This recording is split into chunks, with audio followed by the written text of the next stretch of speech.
NATO members' foreign ministers are gathering in Brussels for a meeting of the Ukraine-NATO Council. One of the founders of North Atlantic Bloc, the USA, has announced the participation of its Secretary of State, Antony Blinken, at the meeting. According to the US State Department, Blinken will be in Brussels from November 27th to 29th, 2023.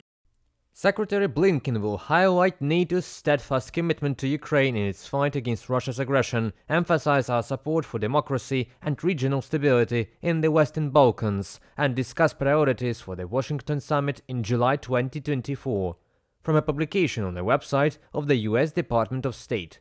The Ukraine-NATO Council replaced the previous format of the NATO-Ukraine Commission. The goal is to bring Kyiv closer to membership in the North Atlantic Alliance. The first meeting in the new format was held on July 12, 2023. As a result, NATO members agreed that Kyiv would become a member of the bloc without having to fulfill membership action plan. The Council will be chaired by me, so no one will block it individually.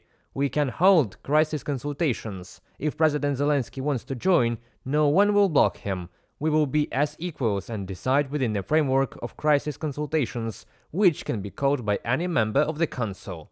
Jens Stoltenberg, Secretary General of NATO, at the NATO summit in Vilnius. At the second and third meetings, they discussed the deteriorating security situation in the Black Sea due to Russia's actions, as well as the reform plan for Kyiv's accelerated accession to the North Atlantic Alliance. Experts believe that at the fourth meeting of the Ukraine-NATO Council, the issue of military assistance to Kyiv may be discussed. Support for Ukraine in the winter period will be considered, what Ukraine needs in order to conduct a more or less successful military operation.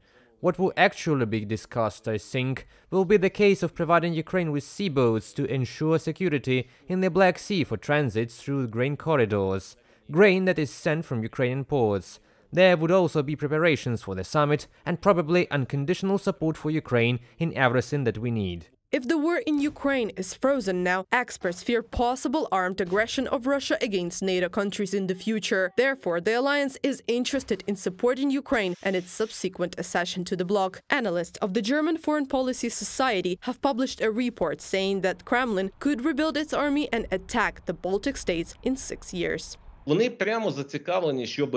They are directly interested that the conflict does not freeze, that the conflict does not stop. They are interested in maximally providing Ukraine with the necessary military tools to destroy the army of the Russian Federation in order to completely liberate the Ukrainian territories within the borders of 1991, and this in turn will be objectively caused by the destruction of the full offensive and aggressive potential of the Russian Federation. Ukraine has not yet received a time frame for joining the NATO bloc. However, as Secretary General of the North Atlantic Alliance, Jens Stoltenberg, noted, the door is open for Kyiv, and it is for this purpose that meetings of the Ukraine-NATO Council are held. This makes it possible to hold joint exercises, negotiate additional investments in the Ukrainian defense complex, and work on the interoperability of NATO armies and the armed forces of Ukraine. This will ensure a smooth transition of Ukraine to membership in the alliance. Reported by Anastasia Tarnavska, Nikita Skoblikov, UATV News.